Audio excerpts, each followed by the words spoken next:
Guys, and welcome to episode 4 of the Welsh Beast Show. Now, in this episode, as well as talking about yesterday's game, the Boxing Day match, the 2-1 win at home against Blackpool, I want to talk about Wrexham's appeal globally. How have they managed to captivate international fans and resonate with a global audience? And how is the fan base continuing to grow and thrive and just become interested in this fascinating story? To help me along with this, I'm speaking to a Canadian superfan, the host of the Red Horde YouTube channel, as well as other social media accounts, Shaun Driver. Thank you very much. No problem, Carl. It's a pleasure to be here. Thanks so much. It's an odd one doing this in the day. I'm used to waking up at night, 4 o'clock, 7 o'clock. The sun's still down, so the lighting's all off, and there's probably more noises you might hear as we're live. But I appreciate having the opportunity. And you haven't turned to dust yet, so I think you'll be okay. So just touch on the game yesterday. 2-1 win against Blackpool. It was a bit of a hard-fought game. It was a tough game at times. Eventually, they got the job done. What were your thoughts? Well, I went into that one more nervous than I've gone into a game in a long time.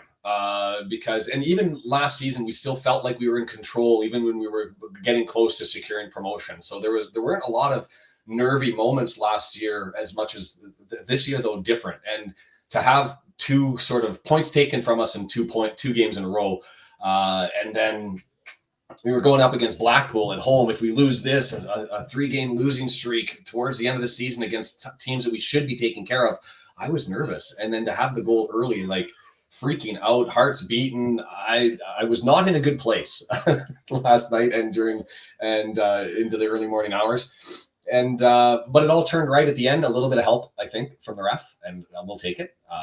That happens in football, and What's going on with that? I'm seeing lots of reports saying never a penalty. I was there yesterday. I've tried to catch up on the replays. I can't make head or tail of it. I can't work out whether it was or not. It hit him in the back. I mean, let's be honest. Canadian, what does he know about football? I know this much. You run into the box as a defender with your arms up in the air and extended out. You're just asking for a problem, right? Like, what? I don't get that mentality at all. And so he made the referee answer a question that he put himself into. So eat it. And that's the situation that it was. And Fletcher still had a job to do, and he stepped up and he did it. So a lot of relief, let's just say that, because if we would have dropped another 2 points to a team that Blackpool's still a solid squad. I mean, Prem history and the whole 9 yards, they're solid and young, and they've got some capable players. Oliver Joseph's going to be a thing. I think he didn't play that well against us, but it would have been a lot of heavy questions coming, and then another big game against Wigan trying to rescue a problem as we're sliding, and everybody around us won. So it was, looking at the scoreboard, freaking out. It was a day. Paul Mullin, is he back? Is he back to his best? I want to say yes. Part of me thinks I'm reverse jinxing him because I got into a debate with a Twitter account, the Canadian Red Dragons, and basically was like, I don't think this is going to happen. You can come back at me. And then he proved me wrong and shut me up. Look, that goal was amazing. I don't know Marriott's or his goal of the season type stuff, but it's up there. It was a cracker, and I want him back, and I want him to do well. I also, I don't know. I haven't seen enough yet to convince myself, but I hope that I am just an idiot. Well, he has been struggling. I think he's got a long way to go yet, but that's what he can do. And I was sitting right behind it. I saw that all the way, and everyone just jumped up.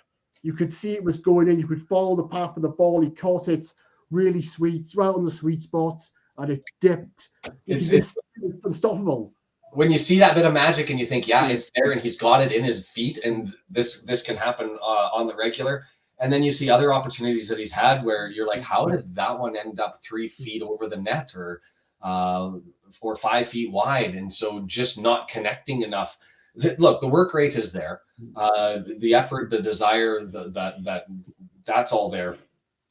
I think for him, it's the touches in the box, and if he can find them, is it too high a level? I still have that question. I hope he proves us wrong. Marriott, I hear, is coming back. It's the January window. It'll be interesting to see what happens to Super Paul Mullin. And that's not to criticize or deride him in any stretch of the imagination. Over 100 goals, he's been like the man as far as getting the, bootstrapping and carrying the team on his shoulders up. Not to say that there weren't others, but he was a big reason why. He deserves all the respect in the world for that. It's just, is he at the level? And I tend to shade towards the no, begrudgingly. I don't want to be over in the no camp, and so I hope that this is the start of something amazing. Yeah, because his overall game is what's so impressive. Not just he can score goals with every part of his body. He scores a wide variety of goals. It's all-round play. He plays all over the pitch. He causes problems for defenders. He holds the ball up. He can do everything, and he's lacking his all-round game. And to be fair, what he's been through is understandable. But I think he's got a big job to get it back, because these injuries have clearly had a major effect on his body. I think in the last couple of games, just with the work rate and the effort and his vision and all that sort of stuff, there was starting to be a sense that he's starting to get back to himself. The challenge with that is then you can't blame the injuries and stuff, because he seems to be back. When the ball's not going to the back of the net, you have to start to ask the question, why? Right? And I'm with you. Everything amazing about his game. The only thing that I still don't like, but this is the Canadian part of me coming out, is the flopping. I think he goes to ground too early, too easy. I'd like to fight through a little bit more. But hey, when and if it works, it works. But I think he's losing out on calls because I think he goes to ground a little bit too easy. But what am I to criticize? I ain't no professional footballer by any stretch. He's always done that, hasn't he? That's always been a part of his game that isn't been quite so impressive. But you know why he does it.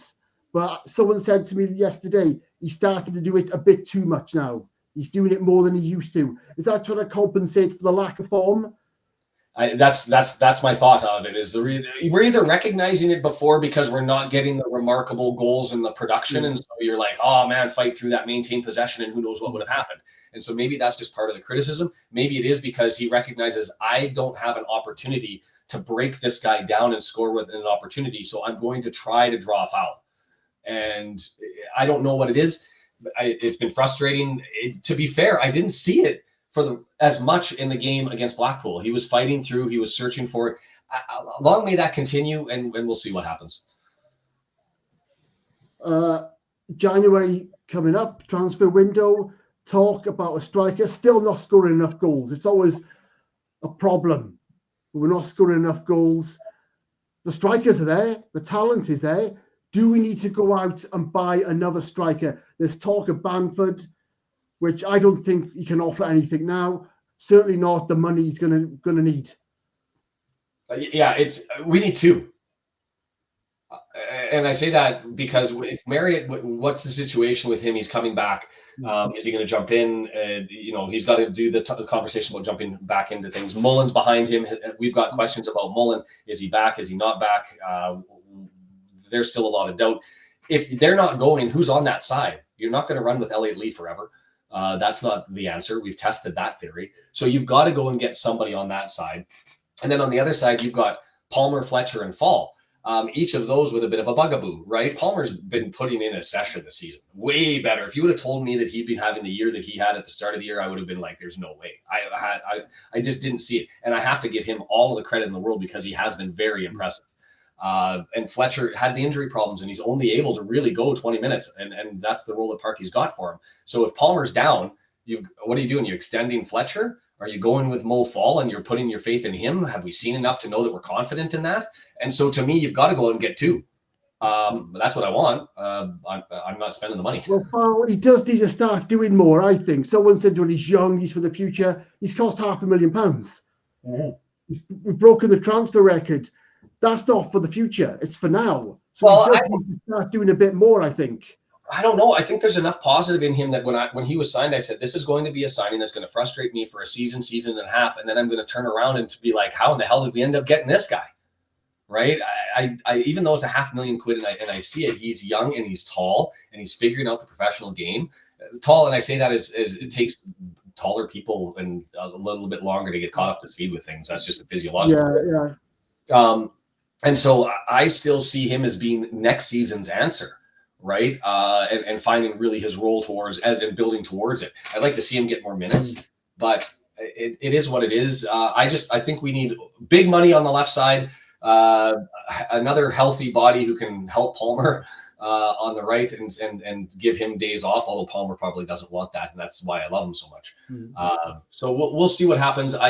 The question that I had was, and this was why I was nervy about going into the next game, is if we were starting to lose and starting to lose track of the automatic promotion spot, we were sitting in fourth in the table at a point, and you see Huddersfield's gaining up on us.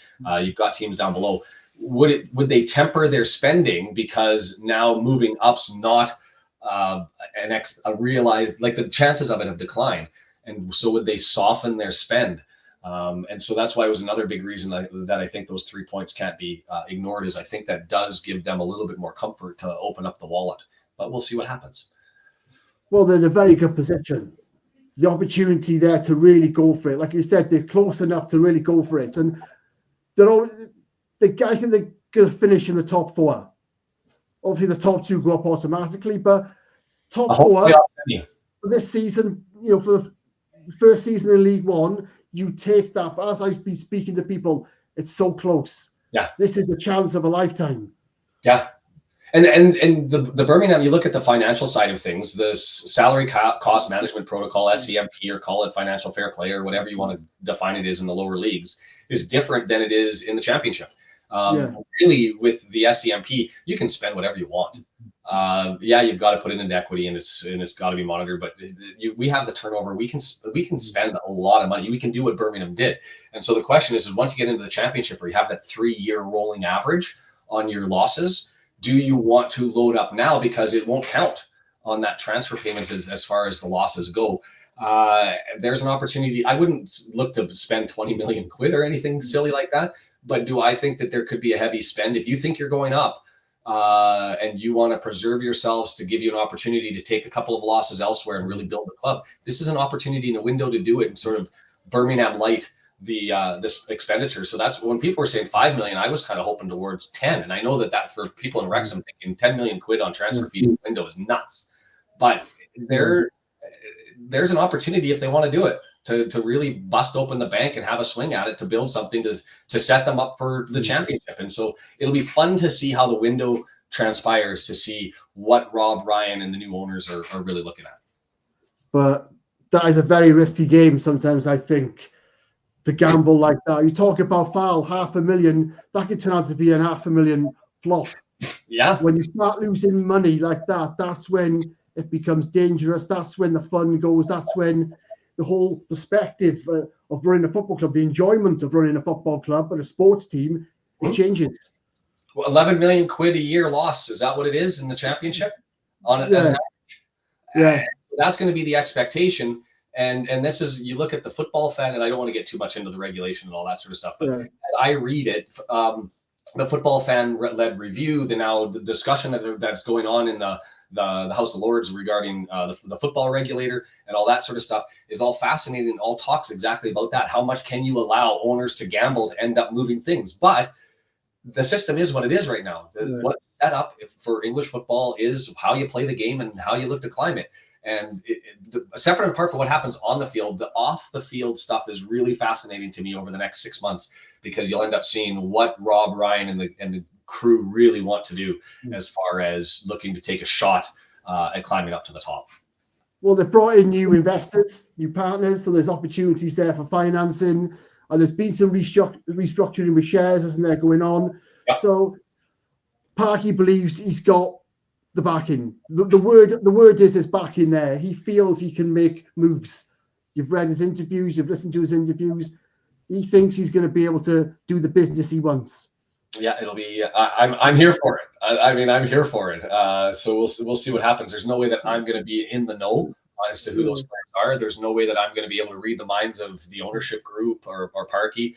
But when you just look at the reality of the system and the reality of the situation that Wrexham did, and that the players have put them in, and this is a credit to the team and the Parky, is they've made this opportunity, sort of compelled it. I mean, the chance of back to back for the first time in EFL history, it's crazy. It's crazy. Well, the squad is fantastic, and I talk about this all the time. The recruitment has been fantastic. Very few signings have failed. Eventually, they come good if they have a slow start. Marriott's one, but again, you have to watch Wrexham play. They're never second best often. They're always the better team. They've just been promoted. They've come from the National League. They're in League One now, competing with these big clubs, these established clubs, and the better team most of these matches. Birmingham Might not be great games, might not be great football, but they're usually the better team. Yeah, Birmingham's midfield was the only one that really I thought outclassed us. They were well outplayed then. Well outplayed. That was a big golfing class, I think, which is understandable. But you look at Bristol Rovers the weekend, 2 points thrown away. That should have been a win. They should have been well out of sight. Charlton, United, I'm comfortable with how the team is playing. I'm comfortable with the options that we have. I'm comfortable in the different styles. I'd like to see Parky change up his personnel during game management, like his game management personnel strategy, because you can predict 65th minute, on comes Fletcher, 72nd minute, on comes a midfielder, late minute, if we're winning, we'll get into another extra striker, and it's predictable. I'd like to get a little bit more feel of the game and what does it need to get a kick in the butt sometimes, but in Parky we trust, and he's getting the magic, and he's got more wins than I will ever have managing a club. But if that's the only criticism I have of a manager, then things are going pretty damn well. He's got to be he's the form manager, surely. So no one's been as consistent as him. No, last 3 years. Absolutely. So we'll see how. I'm just really excited. At the end of the season and the mass run that's going to be going through January, the run-in, you look at how the schedules will lined up. I don't know if you've gone that far ahead and how March and April are set up. And the fact that I'm probably going to be in Wrexham in late February, early March makes everything so much better. What games are you looking at? I'm sure you're looking to grab a game if you can, or you're just coming over to experience Wrexham in all its glory. I'm trying to grab stuff. The bad and the ugly. That where they're packed in as much as I can. Look, I have obligations. The in-laws are in Doncaster, and so I'm unfortunately going to have to spend some time. Don't worry about that. You don't need to go there. But I'm looking at like Wickham away, Rotherham at home, and Huddersfield away. Those are sort of delicious. The early March stuff. Bolton coming to Wrexham. Those are the games that I like. But I'm looking at windows for international games, and I'm looking at the EFL trophy, which would be fun, and trying to figure out what would be best and what my wife would not punish me for if I was to run away to Wrexham for a period of time. So the house is sold. The new house has been purchased. We don't have to deal with fires and scaffold collapses and dead bodies in the units. So we were talking about that off when we were recording. Tell us about the dead body. Tell us that story again. I'll say this for people who've been following the Red Horde. It's slowed down a lot this year. And so we had a fire 2 years ago, and then everything then the scaffolding collapsed while they were rebuilding it, and it delayed everything by a year. And we kept saying, we're going to wait till we buy and sell and we get everything back, and then we'll get to Wrexham. The financial picture is clear. And so we were living in the rental, and all of a sudden we started to notice the smell, wondering what the heck that was. And 5 weeks of investigations and plumbers and people coming in. And finally, my wife said to somebody, it smells like death. And they went, the guy above you. And sure enough, he'd passed away, unfortunately, and had been there for 5 to 6 weeks unattended. And there was some cleanup that had to happen and some construction to the ceiling. And then they hit a pipe after that, and they caused a flood and damaged the stuff that they fixed. And so, needless to say, getting videos out has been a challenge. We've really been focusing on just the watch-alongs. And now that we have the place and we're set up and everything seems to be good, we can head over to Wrexham. And so it'll be fun, because now I know people from Wrexham being here in Vancouver. It's not just yourself and Matt and the gang that you talk to. Is I've met like Wayne. I've already had drinks with him and met his family, and met Scoot, Declan Swans, met a whole host of people from Wrexham. And so it'll be fun to go over and reconnect through that whole experience as well. Even if you just come, if you can't grab a game for whatever reason, just come and hang around and see the place. I need to do that. And walk around, because there's only so much you can Google map around Wrexham to start to figure out what's around you and where everything is. People talk. You have a great time. You'll never want to go back. And so, I'm going to have to probably flush the liver before and after I go. I think so, yes. But it'll be a good time, and that's what I'm really, really, really excited for. That it's down the road. And yeah, we'll figure it out. So why did you set up the Red Horde channel, and what attracted you to Wrexham? So married a Donnie lass. She has 2 brothers and family that love football. If you're in the UK, chances are you're a fan of football. And her brother actually played for Chesterfield back in the day. And so her grandpa went down and watched games and all that sort of stuff.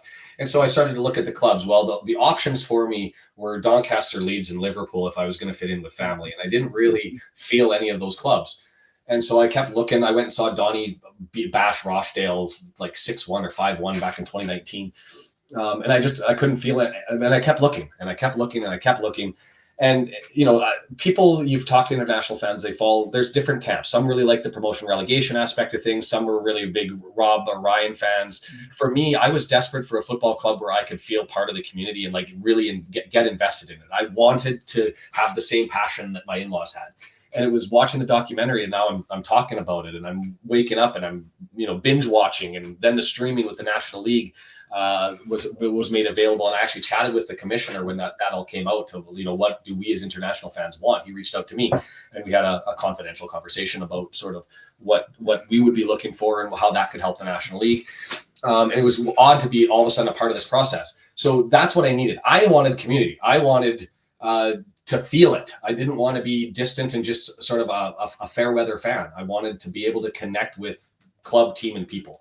And the documentary gave me that opportunity. So then when the streaming all happened, I went, well, now that we're going to be able to watch this, I want to learn. And this is one thing I think that the EFL does poorly, and English football generally does poorly, is not enough details about the players, the teams, the history. I know that for a lot of people in the UK, it's intuitive. You know who Blackpool is. You know who Birmingham City is. You know those clubs, Crewe Alexandra down the way, Port Vale and how close they are, Shrewsbury and the rivalry.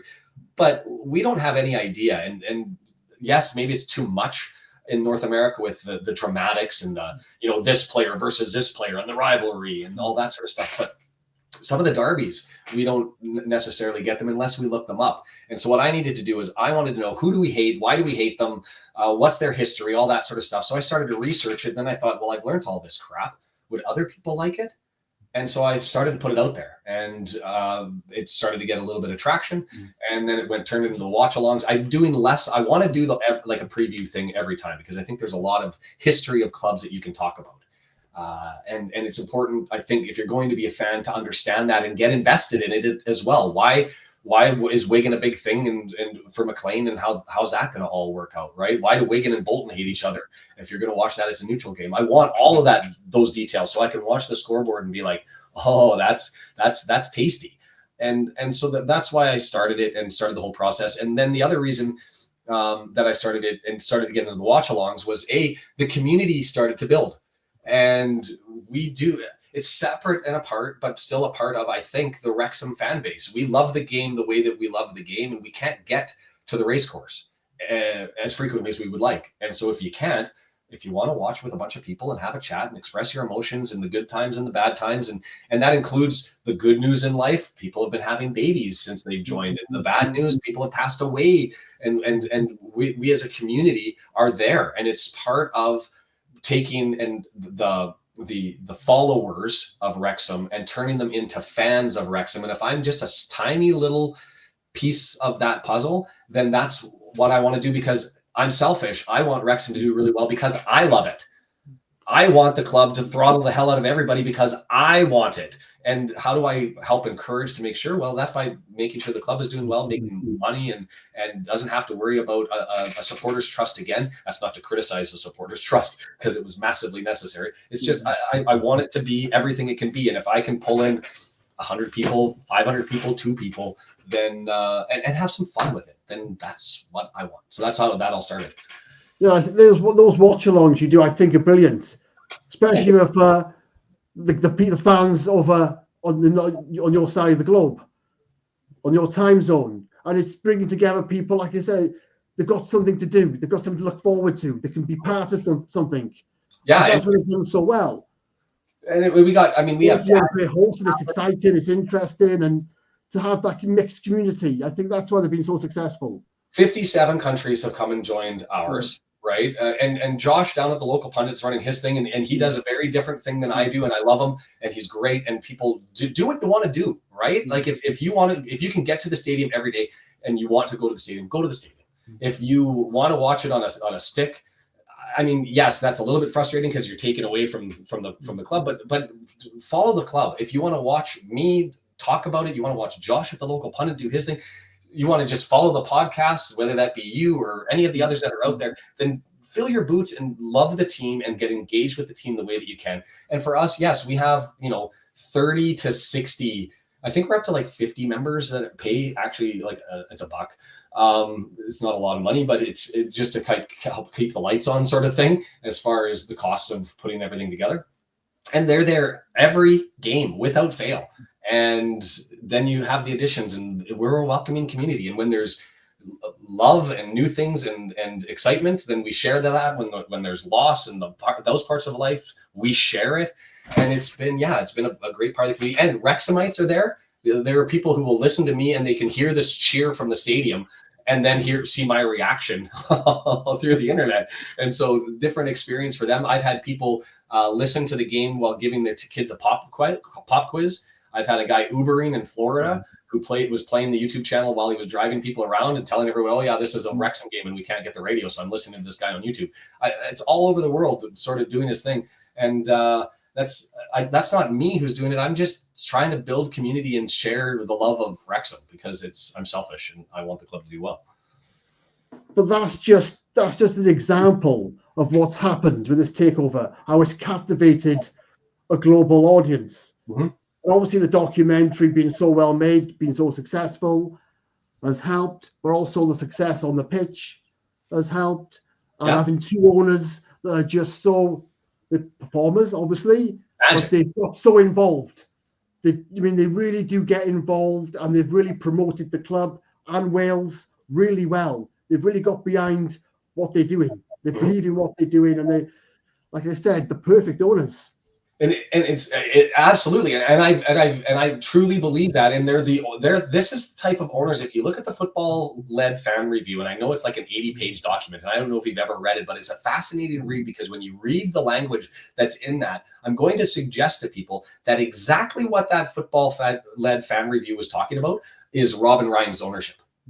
How to make a club do well these are our advice and our recommendations, and that's Rob and Ryan to a T have been doing that in its community and its turnover, and it's looking to be creative while supporting the football club and connecting it with the town and the pulse of the city, right? Or the town.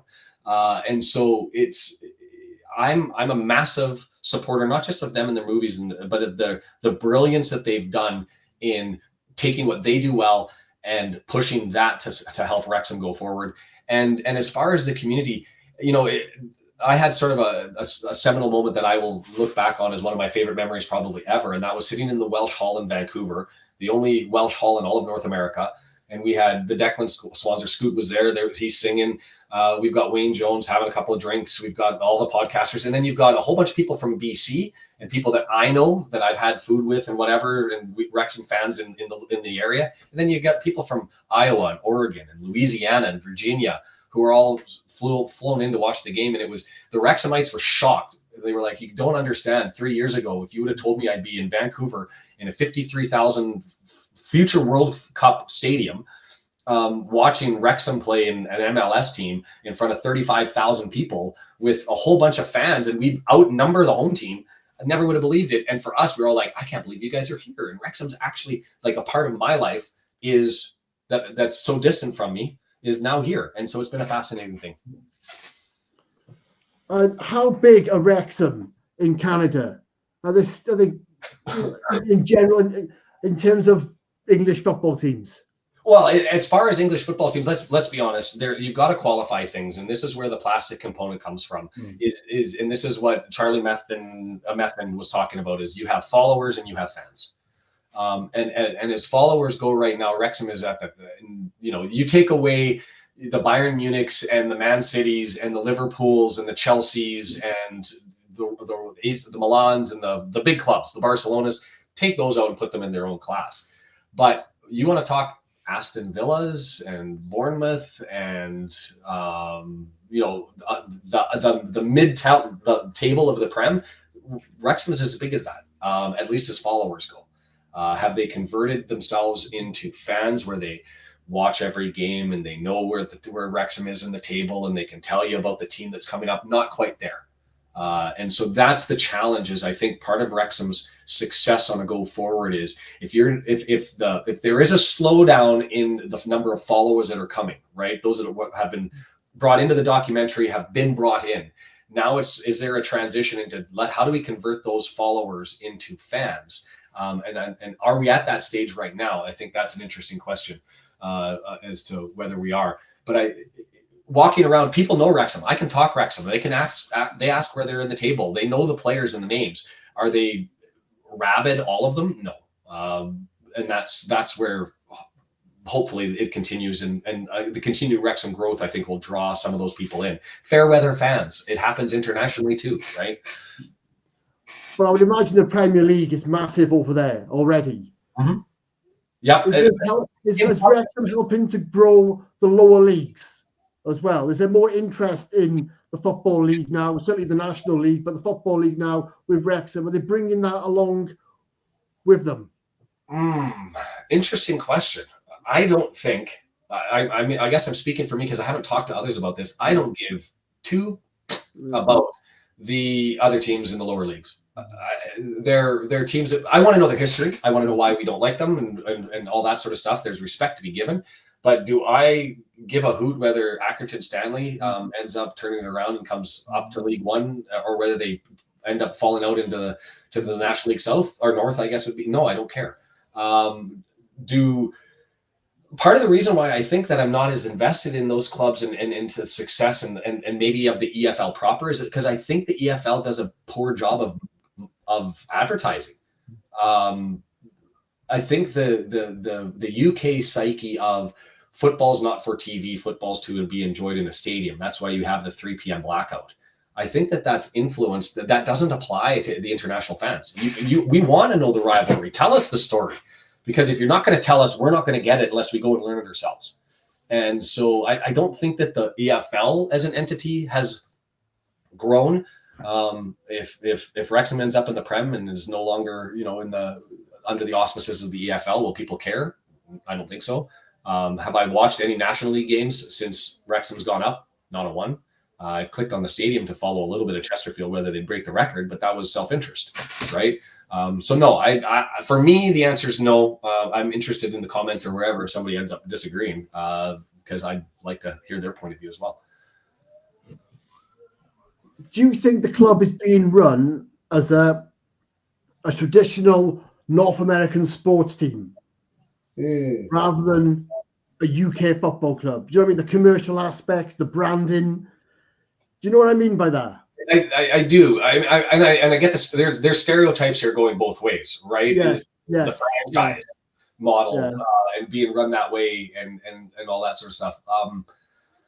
And the advertising. There's almost this embracing of having to suffer and squalor before you can enjoy success. That's part of UK football, right? That you've got to. That's why the MK Dons don't get any love versus Accrington Stanley. I think it's a hybrid. I honestly do. I think Ryan and Rob have done the right thing, and they've said this openly, repeatedly, that we don't know anything about football, so we're just going to promote the club and run it and try and make it the money and make it successful and do what we have to do with stadium, with club, with academy, with all those sorts of things. We'll take care of the marketing. We'll bring in the money. We'll expand Wrexham's profile as large as we can because that's what they're good at. And they've done remarkable with that. But I think that they've also been remarkable at leaving it hands off and saying to Shaun and to Phil and Fleur when she was there and the team that manages the club, you take care of the football stuff. And I think it's been a good marriage. And I think that marriage is actually what football needs. When people talk about, Hollywood FC and all that sort of stuff, I kind of get a bee in my bonnet because the way that they're operating is, in my eyes, exactly what English football, UK football, Welsh football should have. Is owners that go in, connected to community. They help not only build up the club, but they build up the area, the lifeline of the community, and they've done a remarkable job at that. And so, I'm a massive fan of Rob and Ryan for the work that they put in. Well, you make a great point. They knew what they didn't know. So they let the experts do that. They brought in the experts to run the club. Yeah, yes. And I would love to be able to do more of that, even on a much smaller scale with what I do is do I know how to break down a 4-3-3 if you're going to play a 5-3-2? No, I'm not. General idea, I guess, but I haven't taken any courses, not a coach, didn't play uber competitive soccer/football. And so what don't know, stay with what you do. And so I just stay in my comfortable little bubble where I can talk about a game that I'm passionate about and a little bit about the regulations, right? You were telling me earlier that you've seen some sort of pushback from some fans, being an international fan, a newcomer, jumping on the bandwagon. Go and tell me about that a bit. Let's be fair. The Wrexham community as a whole has been massively receptive, right? The other podcasters have been open to an international, and Josh as well coming in and doing our things, and the Aussies down Two Beards down in Oz doing their thing, and it's been welcoming. There have always been some people who don't like some have gone as far as to say taking advantage of of Wrexham's success. Some have called us plastic fans, and there's going to be that segment of the community. But I do find that in the last 2-3 months or so, interestingly enough, the emails that come in, the comments that get put on, the messages that are received, it's more negative. The echo chamber is getting louder, and so I don't know why the reason for that is. Maybe it's because that's just a byproduct of the channel gets a little bit bigger, so you pick up more volume of that sort of content, whether it's the community itself getting a little bit more confident, but there's a lot more negative commentary from Wrexhamites, or at least people purporting to be Wrexhamites. They might not be. I wouldn't put it past rival fans being dickheads and just causing trouble and using it as a vehicle to be insulting. Definitely possible. And the way I look at it for me is I'm not really that concerned about it. I need to do what I do to enjoy and push through this newfound passion that I have, right? And so I'm going to be watching the games. I'm not going anywhere. I'm going to continue to do this as long as I can continue to do this because I enjoy it and the community that we built. Am I still learning about the game? Absolutely. Am I going to profess that I know Wrexham's history to the level that anybody in Wrexham does? Absolutely not. Am I invested in it? Yes. Am I learning about it? Absolutely. And you want to start going through the history of the players that have played for the club and how and the ups and the downs and the heroes and the memories. I don't instinctively have those, but in a decade I'll be remembering the save. I'll be remembering that 2 points stolen in Charlton. I'll be remembering whatever memory that comes to mind as we go through things and recalling them. That passion is there, and so I just keep putting it forward because I need to do it. And but it isn't interesting to see an increasing negativity towards the global stuff. Another example of that is the Cosm. I don't know if you saw the Cosm when Rob and Danny DeVito and the gang went and watched that down in LA, and they've got one in is it Houston, down in Texas somewhere?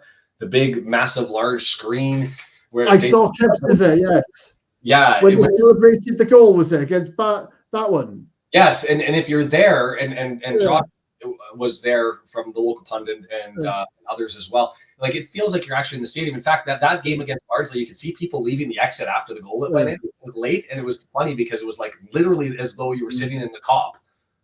No, not the cop. It would have been the tech end. The tech end, watching people walking down the stairs, and I was like, "This is fascinating to me." There were so many people that were screaming, "The game's gone! The game's gone!" Wrexham needs to know its role. It needs to. It's not big. It needs to be where it belongs, right? And then the Welsh thing in the EFL, whatever. I'll leave that alone because that's a whole debate. But there was so much negativity about that, and I was like, we're 5,000 miles away. We're not taking tickets away. We're not failing to support the club because we're not at the race course. We can't go. And so what a fascinating way to involve more people. But there were so many comments about the game's gone, and it's that sort of mentality that continues on through the channel. And I think it's something I get, I assume Josh gets, and maybe the Aussie as well. Although they probably handle it a lot different than I would imagine so, yes. But as you said, I think most people are very welcoming. Oh, they appreciate the interest They appreciate what you guys bring now as supporters. And of course, you're real fans. Everyone's got to start off somewhere, then you become a real fan. Doesn't matter how long you've been going or not going or how many games you've seen. You invest the time, the money, the interest, the energy, the hard conversations, the stress, the sweat patches. When people end up saying, well, you're not a real fan of your plastic, explain to me what a non-plastic fan is, because like I'm living and dying this stuff. I want to know who we're signing. I want to share my frustrations with the injury and then the Mullins upbeat, Marriott tripping over a sprinkler head and all that sort of stuff. And you get the news and you're like, it's daily, it's hourly, where you're on whatever Twitter or Blue Sky or whatever, where you get your information, listening to the podcast. Man, my Spotify wrap up was nothing but Wrexham podcasts.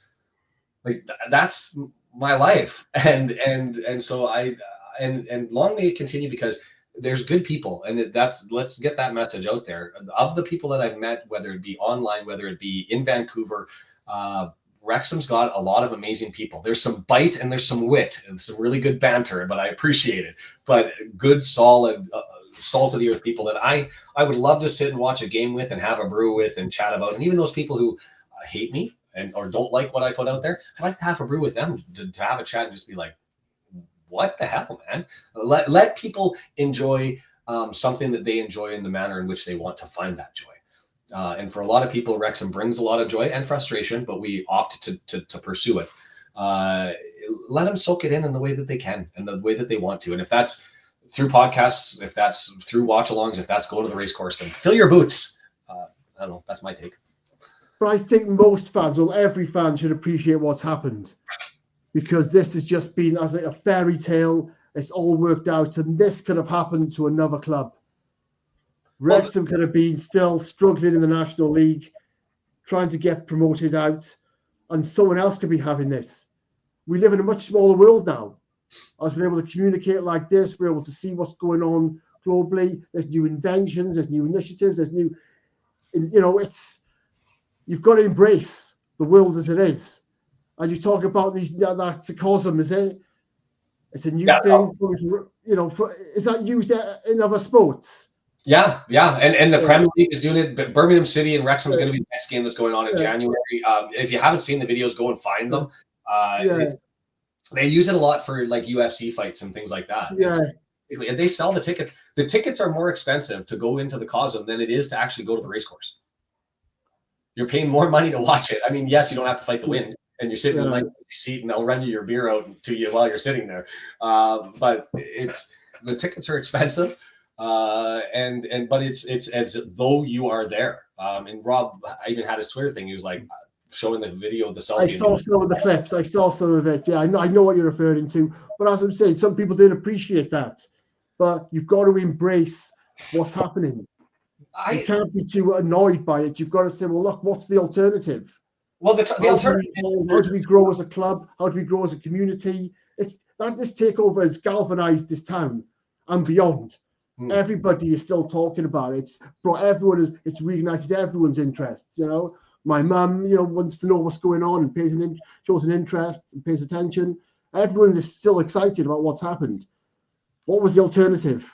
Well, I'm not going to pretend that I can take a snapshot and know what it was like in Wrexham 2019, right? Let's go to the last. For Wrexham, that's really the pre-normal. That's pre-COVID and pre-Rob Ryan ownership, right? So take a snapshot of 2019 and what restaurants were around and how many tourism dollars were being spent and how much development was going on in the community.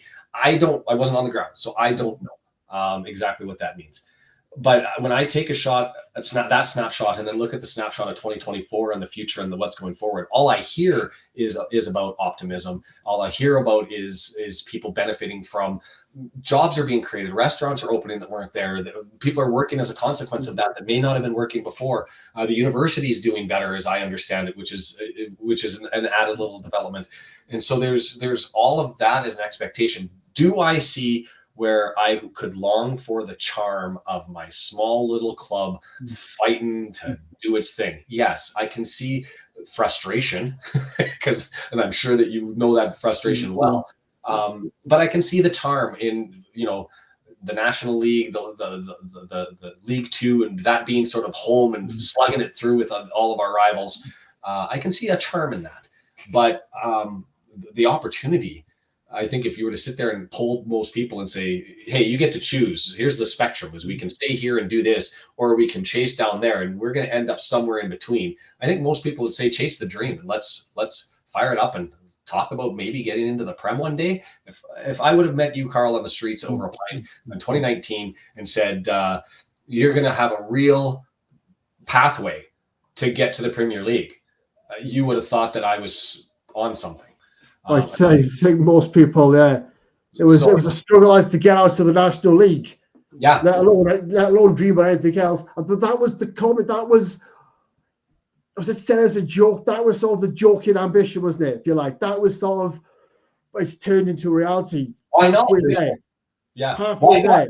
When they took over the club, right, we're going to be the Premier League. That's our goal. That's what we're aiming for. And it's all a bit of a joke, all a bit of fun. It's halfway there. Halfway there, first and team. Beyond, if you have a look at the league position now, it's over halfway there. Yes. So, it started out as a laugh and a joke. It's looking a distinct reality, and other teams have done it. Let's be fair. The championship is a different beast entirely. Wrexham, Oil Money Wrexham, is that video went out there. Hollywood FC.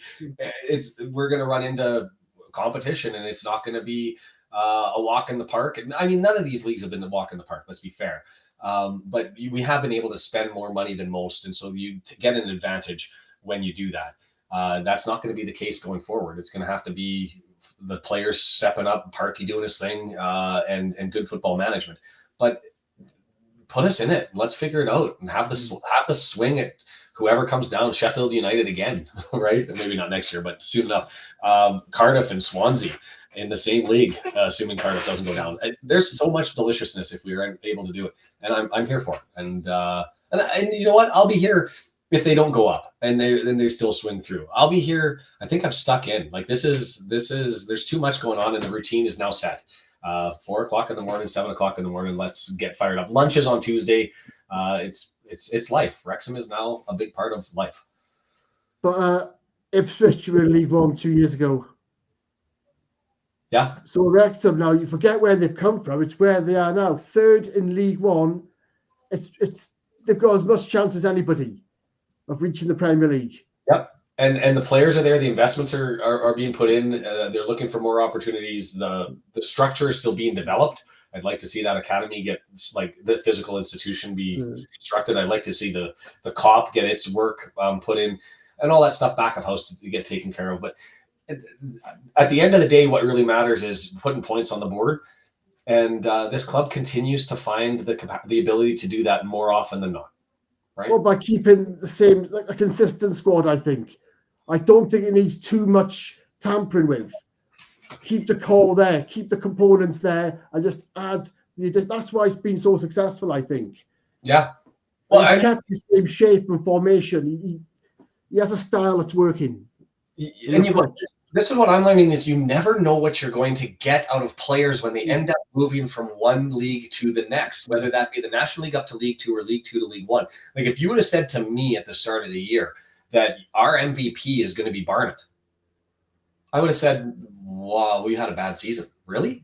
Like, well, because that's not to be critical of Barney, but I would have turned to so many other players that I would have expected to have amazing seasons. But the League One, he's crushing it. And I think Elliot Lee, I think Mullen, struggling a little bit. But you've got so many players who can slide into roles. It's part of the frustration I have with Parky as to his personnel being shared, and some of that's injury related. But I think that you don't want to play necessarily to other teams. But when you've got Dobson and Matty James, and you've got George Evans when he's healthy, the sort of defensive guys, you can rotate them around a little bit differently on your deployment depending on who you're playing. And I don't think he does that. I think it's my way is going to be the way that will get us the points, and we're just going to do it the Wrexham way. And it works. I'd like to see a little bit more tinkering with the lineup, a little bit more tinkering with when players are used to try and shake up games when maybe they're not in it and they need a bit of a spark.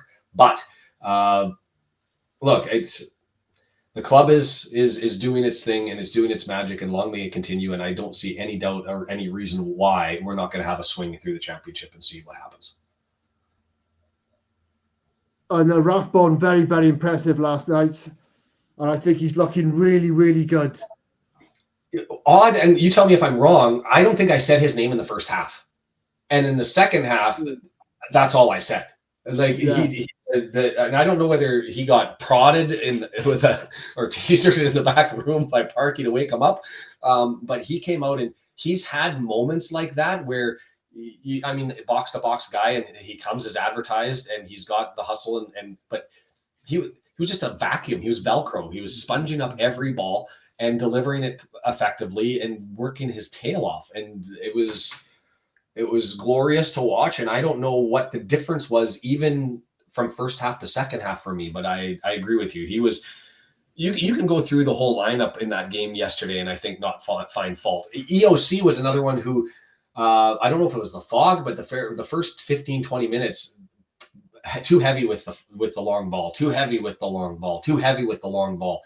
And it was frustrating because I think Scar is better defensively than EOC, but EOC is able to advance things so much easier and simpler and run with the ball through the midfield or to the midfield. And I thought, if you're going to be taking away our defense to put improved distribution from the back line, then he's got to be able to distribute. And I thought first 15 minutes, EOC was rough. And then right up there is one of the men of the match with Rathbone, with Mullen, whoever you wanted to consider. He was up there. He had himself again another stellar last 3 quarters of the match. But it's impressive to me to watch the club have its roles and then see them change. O'Connor, where does he fit in now? On left-hand side, I think taken over by Brunt. How does he crack into the midfield? Right, George Evans, when he comes back. Last year, there was a time where I would argue George Evans was our going to be player of the year. And he hasn't played in forever. Injury and no opportunity. So there's a lot of good with this club on a go-forward basis. On the pitch, there's things going with the COP and with the academy. Off the pitch, there's things going in Wrexham and development all over. And there is still international appeal that I think the focus needs to be on connecting a little bit better. And I don't know what that magic is, but when you have 3.7 million followers all through the 5 major social networks, and you're literally on par with like the Aston Villas and some of the mid-sized to lower size Prem teams, it's clearly bigger than a lot of the championship teams. You've got to turn those into fans if you want the club to go, because the documentary is not going to run forever. And you're not going to pull new people into it forever. If people were interested in it, they would have jumped into it. So to me, Wrexham's success off the pitch is really about converting those fans. But sitting back with this as a following, I think Wrexham's going to be in good stead for a long period of time going forward. Yeah, because it can only be new once, can't you? The emergence of the documentary, the takeover, that brought it to people's attention. That's not going to happen again. I don't want it to be new for everybody. I want to have them to have their experience, right? And their first time reacting to like, oh my word, what is this? And you can talk to people. There's a coworker that I had who finally started to watch Welcome to Wrexham, and he came in like episode 4 and was like, I'm in trouble, aren't I? And I was like, you are down the rabbit hole. And when you're ready, we'll chat, but I'm not spoiling anything. There are still people who are finding the club anew, but that number is far lower. And I don't want it to be new. I kind of want to be able to prove our salt here. There's a lot of people in the UK, mostly in England, who are waiting for Robin Ryan to end up bailing. They're not. Who are waiting for the international fans to walk away. I don't think we are. There are going to be some. Look, attendance in stadiums decline when teams don't perform well. Right? There's no magic. But there are a lot of people who are going to be stuck in with this club on a go-forward basis. And I find that fascinating. And I find it with the internet, being able to connect to it is a wonderfully delicious experience that I'm here for. Well, knowing Rob and Ryan, they will find ways, I don't know if it's the right phrasing, but to reinvent, to keep things fresh, to evolve, to grow. They'll find new angles, I think. Well, and to go back, they bought Wrexham Lager, such an iconic business, and its own struggles. There's obviously re-risen with the success of the takeover. Mhm. Is that going to be a strategy, you think, of theirs, of buying other businesses, investing in, elsewhere locally? Sure, and why not? I mean, and I don't know what that would be because I'm not in Wrexham as to what other opportunities are there. But they've followed their successes and they continue to do so. Still not in Canada yet, although I got permission from my wife to go down to south of the border, so I may scoot over this weekend to go and see if I can grab some. Only 15-minute drive away, so we'll see if I end up doing that. But it's the beast feeds itself. That's what I'm finding is there are people who want to be a part of this whole magic that is Wrexham and this whole experience, whether that be the Cosm using Wrexham and Barnsley as their first ever EFL experience to say, they're used to UFC and NFL and that sort of stuff. And they're going to go, let's throw Wrexham into this one. Right. And all of the signage was all Wrexham. They had the Wrexham logo up and it was the Horde. It was it was at the race course. There are going to be things that happen. Hopkins do as Rex. Is that as much Danny DeVito cheering over a beer? Is that as much Robin Ryan and their magic as much as it is other people saying, this looks like a hell of a lot of fun and I want on this fun parade. So let's do it. And I think that the beast is just going to be feeding itself and it's just going to be another Wrexham experience that nobody would have expected back in Snapshot 2019. I would love to take a DeLorean and go back to 2019, sit in the race course, probably by myself, listening to a whole bunch of expletives, curse words, and frustration, walk around the town, have a couple of beers, shake a couple of hands, get to know some people. I wish I could do that so I could thoroughly and truly understand what the shift is because it's just in my head. But that's the biggest. It was a very bleak season, wasn't it, to be honest? I think it was really 15 years of bleak experience. Certainly that last season before COVID or during COVID, but they were really struggling. Yeah, it's I mean, what's worse, getting your heart ripped out in April or getting your heart ripped out in October? I don't know. I think it still feels exactly the same, to be fair. But just before you go, Ryan Reynolds was over a couple of weeks ago, and it's still massive news. Yes. The media interest on the global, especially in the UK, every website is picking it up, every news broadcast. Yes, it's still massive news. Yeah, and long may it continue. That I mean, the media is not stupid. It knows what is going to get clicks, Exactly. Yes. And at the moment, they're in that magic space where the beast feeds itself. Yes, is people are fascinated with Rob and Ryan. Ryan and Rob end up buying Wrexham. Wrexham gets drawn into it. And now Wrexham is feeding the Rob and Ryan phenomenon as well. And I still think that there's opportunities. It's an interesting one. And I really want to look at it because as a teaser video, there was somebody who was talking about a potential striker. And they were looking at somebody at Jeonbuk, which is a South Korean team. It's a 25-year-old guy who they thought maybe that's somebody. And I thought, you want to talk about another rabid fan base that hasn't really been brought into the Wrexham magic, and that's the Koreans. And Ryan has a special connection with them through K-pop stuff, and he's done things on shows. If you type him, he sang at their Masked Singer type thing back years and years and years ago, Deadpool 1. And they're crazy about Ryan Reynolds, and I was like, man, if they signed a Korean, there would be a fan base that would. It would just be mad. And the beast is feeding the beast. Wrexham is now feeding Ryan and Rob's story, and it's just this beautiful circle. Exactly, and everyone has benefited from it. Everyone's getting something. It's like a perfect partnership, if you like. It's a combination. And the media jumps onto it to say he's here now to talk about Wrexham, and then they talk about Wrexham because that's what's getting the clicks. Because there's people internationally who are clicking along to get the stories. And so you keep doing that, and it's just going to keep on going until it doesn't. And it kind of, I think, when you see it happen with other sports teams or other situations, it's just sort of a snap of the finger, and then you wonder what the hell just all happened. Do I see that in the immediate future? Absolutely not. But do I think that it's outside of the realm of possibilities? I never say never. But it's for right now and for at least a decade. I think that this is just going to be a continual growing trend. And I've seen no impetus for the people who end up saying that Rob and Ryan are going to get bored with this thing. Why would they? The beast is feeding itself. Yeah, I think Ryan Reynolds, he's massively popular globally. He's a big superstar, massively successful. He brought the interest. I think he brought the attention. But the Wrexham community, certainly through the documentary, that's what got the emotion. That's what connected with people. 100%. The attention was Reynolds brought the attention, and then the community grabbed people, held people, convinced people. And whether that's the podcasters, whether that was Shaun Winter's story, whether that was a particular player, whether that was Arthur and connecting with him, there were stories to learn and people that we could and it was different for everybody. People that just sort of spoke to us as who we are as people. And so now you're connecting sport and community and doing it globally. And it's now this. I get so frustrated when I hear people speak negatively about it because there's so much positive in what's going on. I get it. Hate Wrexham because you're Chester and they're Wrexham. That's great. Shrewsbury, Wrexham, hate them. You don't like it because it's not your club. I get it.